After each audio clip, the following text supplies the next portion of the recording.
Good morning friends, welcome back. આપણે તમારા supplementary રીડરના 8 unit જોઈ ગયા હતા. આજે આપણે તમારો 9મો યુનિટ, જેનું ટાઇટલ છે વન્ડરફુલ વર્કર્સ, અદ્ભુત કામદારો, તે આપણે જોવાના છીએ. હવે અદ્ભુત કામદારો આ પાઠની અંદર મધમાખીઓ, વૈજ્ઞાનિકોએ ઘણા બધા એવા સંશોધનો કરેલા છે. એ સંશોધનો ઉપરથી એમને જે મધમાખીઓ વિશે જાણવા મળ્યું છે એ માહિતી આ પાઠમાં મૂકવામાં આવેલી છે, જેમાંથી 2 પેરેગ્રાફ અહીં મૂકવામાં આવેલા છે. તો આપણે મધમાખી વિશે કેટલીક માહિતી મેળવીએ. The explorer bees. એક્સપ્લોરર એટલે કે જે સંશોધકો છે એ, ને બીઝ એટલે મધમાખી. તો કહે છે કે જે સંશોધક મધમાખી છે તે શું કરે છે? Tell their sisters about direction and distance of flowers through definite movements which we can call dances. હવે કહે છે કે જે સંશોધક મધમાખીઓ હોય છે ને, એ પોતાની બહેનોને એક ખાસ પ્રકારના, ડેફિનેટ એટલે કે ખાસ પ્રકારના મૂવમેન્ટ્સ, હલનચલન દ્વારા ફૂલોની દિશા, ડાયરેક્શન એટલે કે દિશા, અને ડિસ્ટન્સ એટલે કે અંતર કહે છે. જે સંશોધકો હોય છે, જે શોધી કાઢે છે, તે મધમાખીઓ પહેલાં શોધી કાઢે, પછી એની બહેનોને કહે છે, ખાસ પ્રકારના હલનચલન દ્વારા જણાવે કે આ દિશામાં આટલા અંતરે અહીં ફૂલો આવેલા છે, એવી માહિતી એમને કહે છે. A round dance suggests that the flowers are quite near. હવે કહે છે કે જે ગોળ ગોળ ડાન્સ કરે, આપણે એને નર્તન કહી શકીએ. ગોળ ગોળ ડાન્સ કરે તો એનો મતલબ એમ કે ફૂલો એકદમ ક્વાઇટ એટલે કે એકદમ નજીક છે. The shuffle dance suggests that the bees should be ready for a long flight. એકદમ મુક્તપણે નાચતી હોય, નર્તન કરતી હોય, તો એનો મતલબ એમ કે મધમાખીઓએ લાંબા એટલે કે દૂરના અંતર કાપવા માટે તૈયાર રહેવાનું છે, એટલે કે દૂર છે ફૂલો. Certain other movements are also used to indicate even the direction of the nectar source of flowers. બીજા કેટલાક પણ ખાસ હલનચલન ફૂલોમાં ફૂલ રસના પ્રાપ્તિ કેન્દ્રની દિશા સૂચવવા પણ ઉપયોગમાં લેવાય છે. એટલે કે ફૂલોમાં જે ફૂલ રસ હોય છે એ એમને ક્યાંથી મળશે, કઈ દિશામાંથી મળશે, એના માટે પણ મધમાખીઓ એકબીજાને સંકેત આપતી હોય છે. Now let's look into their eyes. હવે આપણે તેમની આંખોમાં જોઈએ. Bees have 5 eyes. એમને 5 આંખો હોય છે. 2 compound ones and 3 simple ones. 2 સંયુક્ત અને 3 સાદી. એવું હોય ખરેખર? વૈજ્ઞાનિકોએ એવું શોધી કાઢ્યું છે. The surface of a compound eye of a worker bee has nearly 5,000 hexagonal facets, whereas drones have about 8,000. હવે શું કહે છે કે જે સંશોધકો, કામદાર, વર્કર્સ બીઝ એટલે કે જે કામદાર મધમાખી હોય છે, એની સંયુક્ત આંખની સપાટીમાં લગભગ 5,000 હેક્ઝાગોનલ ફેસેટ્સ એટલે કે ષટકોણીય પાસા આવેલા હોય છે. જ્યારે ડ્રોન્સ હેવ એટલે કે નર મધમાખીને લગભગ 8,000 ષટકોણી પાસા આવેલા હોય છે. But surprisingly, bees are poor in identifying colors. પણ જે મધમાખીઓ હોય છે એ રંગ પારખવામાં નબળી હોય છે.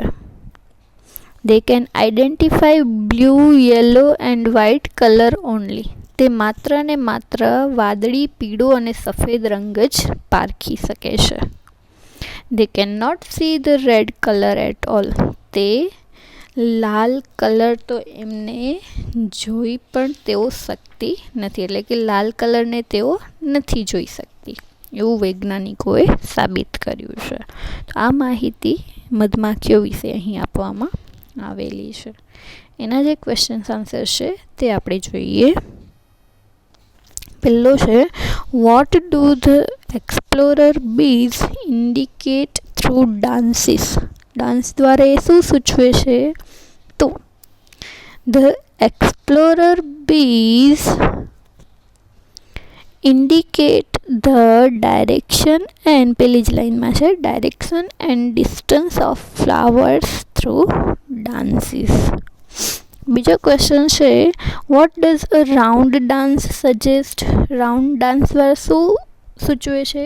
તો a round dance suggests that the flowers are quite near. તે નજીક છે ફૂલો એવું સૂચવે છે.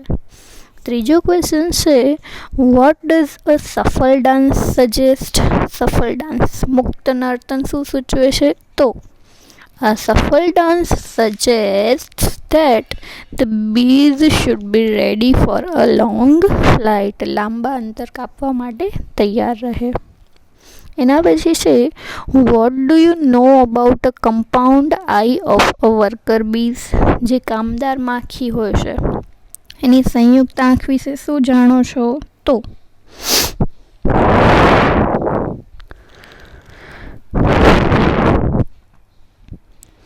the surface of a compound eye of a worker bee has nearly 5000 hexagonal facets. પાંચમો ક્વેશ્ચન છે, which colours can the bees identify. કયા કલર ઓળખી શકે છે? કયા? તો the bees can identify blue, yellow and white colours. સફેદ, પીળો અને બ્લુ કલર, વાદળી કલર તે પારખી શકે છે. એના પછી નિયરેસ્ટ મિનિંગ્સ આપવામાં આવેલા છે, તો તે જોઈએ. પહેલો છે સેક્શન. કોઈ પણ એક પાર્ટ હોય, વિભાગ આપણે જેને કહીએ છીએ, તો સેક્શન એટલે વિભાગ. તો પહેલું છે એનો સિલેક્શન એટલે પસંદગી કરવી, પાર્ટ એનો ભાગ હોવો, વિભાગ હોવો, સેપરેટ એટલે જુદું પડવું, ક્લાસ આધારિત, તો શું આવશે? બી પાર્ટ. એના પછી છે ફંક્શન એટલે એની જે ફરજ છે તે. તો પેલું છે સિલેક્શન, ઉપર જોયું એ મુજબ જ. ઇલેક્શન ચૂંટણી, મત આપણે જે કહીએ છીએ. યુઝ ઉપયોગ કરવો, અને જોબ એમની ડ્યુટી, એમની જોબ શું છે, તો શું આવશે? ફરજ અને જોબ. એના પછી છે ચેઝ એટલે પીછો કરવો. ચેઝ એટલે પીછો કરવો, તો છે run on, run into, run before કે રન આફ્ટર. પીછો કરવો એટલે એની પાછળ દોડવું, તો શું આવશે? Run after. એના પછી છે એક્સપ્લોર. એક્સપ્લોર એટલે શોધી કાઢવું, તો સર્ચ એટલે શોધવું, સર્ચ કરવું, સોરી. પછી છે ઇન્વેન્ટ, ડિસ્કવર અને રિસર્ચ, તો શું આવશે? સર્ચ એટલે શોધવું. એના પછી છે એક્સપ્લોર, સેવરલ એટલે વિવિધ, એવું પણ આપણે કહી શકીએ, ઘણા બધા, સેવરલ વિવિધ. તો એનું છે મેની, ઘણા બધા, ફ્યુ કેટલાક, સમ થોડાક, નન કોઈ પણ નહીં, તો શું આવશે? નવમામાં મેની ઘણા બધા.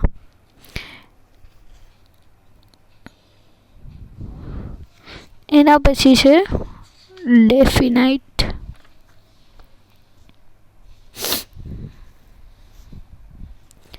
એટલે નિશ્ચિત પ્રકારનું એમ. તો પેલું છે એસ્ટિમેટેડ, એક્ઝેક્ટ, અનસ્યોર કે ઇમ્પરફેક્ટ, તો શું આવશે? એક્ઝેક્ટ, નિશ્ચિત જ છે એમ. એના પછી છે ઇન્ડિકેટ એટલે દિશા સૂચન કરવું, તો ઇમ્પ્લિકેટ, સ્પીક, હાઇડ કે શો. શો એટલે એને સૂચવવું. પછી છે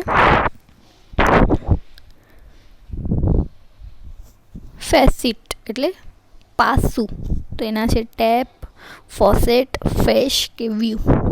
તો આવશે ફેસ, એના વિવિધ પાસાઓ.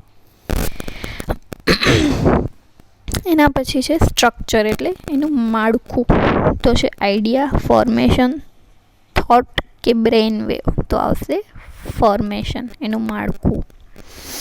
એના પછી છે મિનિમમ એટલે ઓછામાં ઓછું, તો નીલ, એવરેજ, ધ મોસ્ટ કે ધ લિસ્ટ. તો શું આવશે?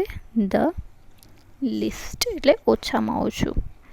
એના પછી છે મેક્સિમમ એટલે વધારેમાં વધારે, તો ધ મોસ્ટ.